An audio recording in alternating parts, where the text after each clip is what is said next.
Good evening, everybody. Welcome to the Imps View podcast show with me, Cornell B, back again with another video. Today, I'm doing a reaction of yesterday's draw against Reading. Before I get into the video, I'd like to say thank you very much to the 458 subscribers who have subscribed to me into channel. Keep on smashing your likes, keep on leaving your opinions and your reactions to yesterday's draw yesterday and us obviously getting a point against a very good physical decent Reading side at home at the LNER Stadium. So let's get into the reaction from yesterday's draw. So yesterday us Lincoln City saw changes been made. We saw TJ coming for Mitchell. We saw um, Duffy coming for Alistair Smith to see Mandroyu and Duffy link up together. We saw Makama play up front, and then we saw a change in midfield as well, where we saw there was no Ethan and Ron in the team after he pulled up with a thigh injury. Fingers crossed that his injury is not that serious. So there was an opportunity for Bishop to actually start in the midfield alongside Ethan Hamilton for the first time, because I do remember in pre-season we saw Bishop and Ethan run link up together, and it pretty worked, to be honest. But obviously we saw the first time we saw Hamilton and Bishop link up together as both in the midfield. So that was a first. Obviously it was the first time, our first encounter, forward slash the first time us have playing against Reading, because the last time, this was many years ago, and this was the actual stat that I obviously did some research on, and I saw this in the league Sky Bet League One stats, that we played them in April 1999, which was a 2-all draw, and it was the first encounter between both Lincoln and Reading in the 21st century. So that was something that's really something that I've obviously learned, and something that I've learned in key facts and key stats too. So that's a brilliant thing. But obviously, look, the performance, I got to be honest, we saw the changes from Scabala, as I just mentioned. Um, Obviously, we scored first. Brilliant ball, brilliant pass from Sorensen, who set up the ball, who set up Bishop. And even though, Bishop took it upon himself, which he did, and, he happened to score, which obviously he still claimed to be his goal, but it was actually an own goal. It came off the Reading players' right left foot, and bundled into their goal. So it was obviously we scored first and we were 1-0 up. Um, I gotta be honest, and this is an absolute honesty right here. I gotta be honest. It was a laxture. It was a lack of. It wasn't a very good performance, to be honest. If there were positives from some of the players, I gotta be honest. It's got to be TJ, Borobas, obviously, Jackson, um, Sorensen had a positive decent game.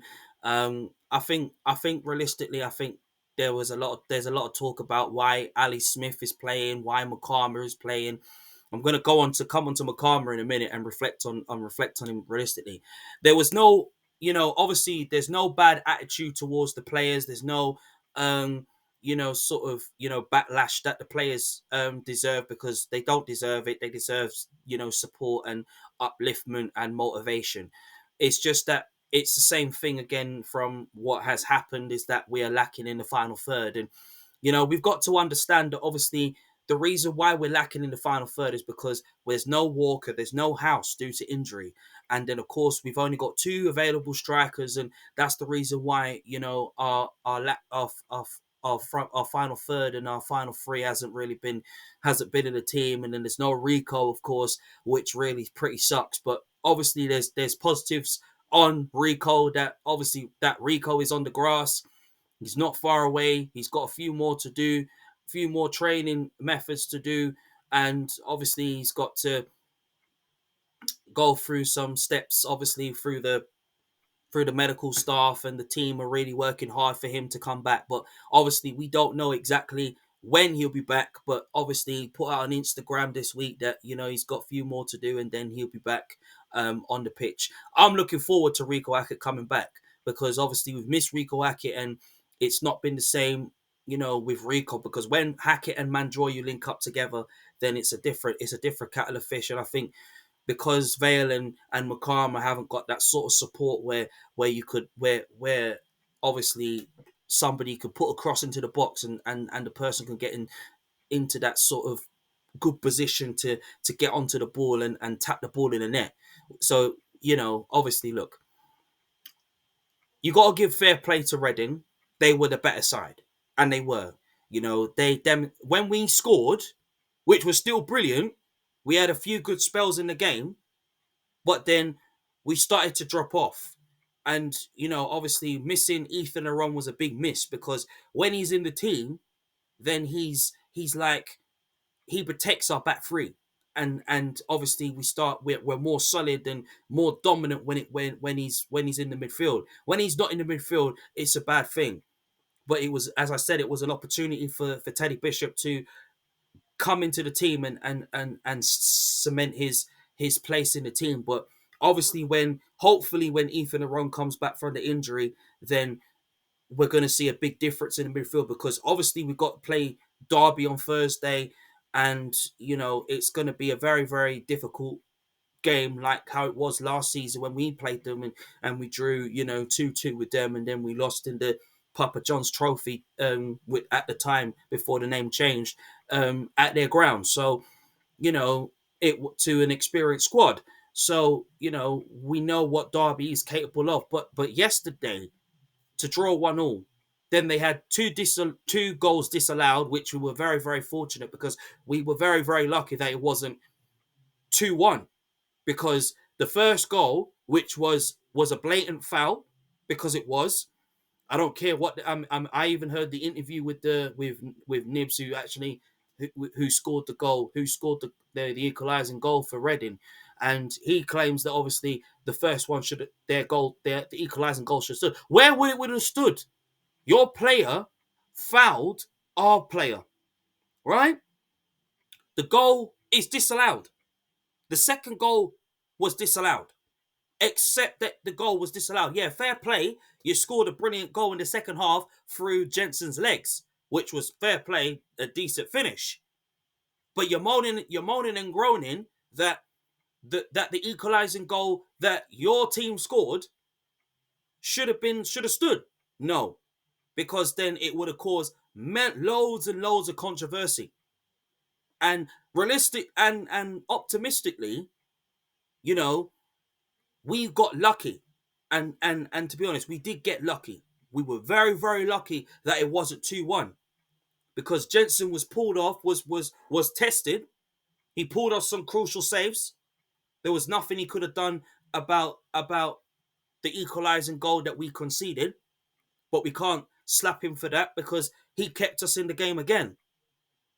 And then half time, Skopala makes his changes. He brings off Duffy, puts on Smith in on the left side of midfield. I mean, obviously Duffy was outsmarted to be fair, because it was a bit difficult for Duffy to get into the game and bring that sort of energy into the game. Obviously, look, we got to trust Skabala's tactics when he's making the changes, and I understand how that feels for some Imps fans, that they feel, well, why is Duffy coming off, or why is Smith coming on? Listen, Alistair Smith, obviously, there's some Imps fans that obviously don't really rate him that much, and I clearly get that. And I mean, look, he's going to be a player. He's a player that's going to get better and better. And then not only just that, the reason why he's playing there is because he's playing in a position that he feels it's not suited for him. And then not only that, we ain't got no Rico in the team, and we're low in numbers, and we're low in limbs. And that's why he's playing on the wing. That's why he's playing in that central attacking midfield role, which is not really his kind of style. His style is playing central midfield, because when he plays central midfield, he's brilliant. But when you got the two Ethans in midfield, it's very, very difficult to handle. So that's the reason why Skabala is playing him, on on the left side of the wing. So you can't take nothing away from Smith. Makama, on the other hand, obviously struggled to get in the game. But I think what some fail to understand is he is trying his best. There's no point slacking the boy down. The boy is only 19 years of age, and I understand that he needs a loan spell. Yes, he does. I'm not going to deny that. Yeah, of course. I want to see him playing regular football. I want to see him, scoring goals and really showing that he's going to be the next big thing for years to cut for seasons and years to come. And I understand that that is the case. But one thing for sure, as I say, I think if he is to go out on loan in January, I think obviously it has to be a club that is gonna play him every home and away game and get the best, and a manager or a head coach that will get the best out of him. So I think instead of slagging him down and bringing him down, we have to get behind this guy and get behind Makama, because Makama needs more support and backing. But then when we're toothless in the final third, then you have to ask a bit of questions behind it. But look, listen, there's no point slagging the players down. You got to give credit to and the respect to Reading.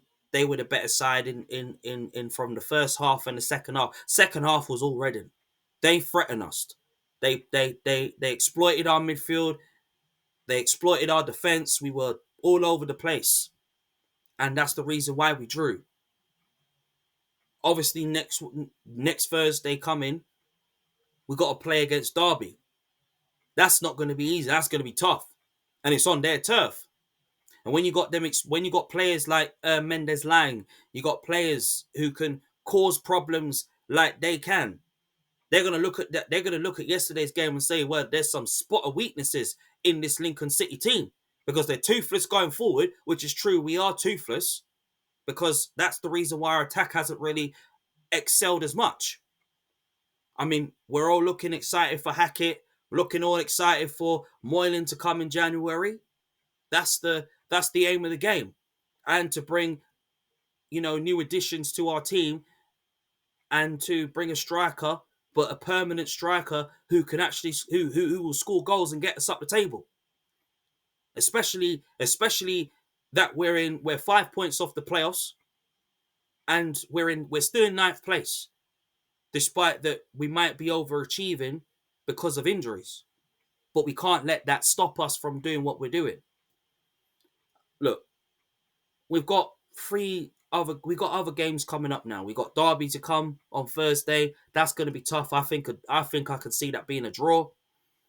Bolton is not going to be easy at home because they're in second place competing with Portsmouth, who are still top of the table in League One, and Northampton Town is obviously probably the game that is likely we get 3 points out of.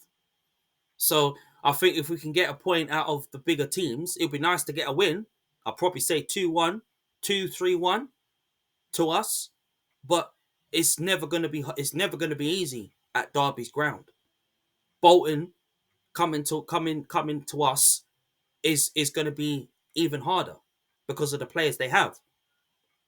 But maybe we could there is a possibility for us to have a chance of actually winning the game or getting a point out of it. And I think it'd be very interesting.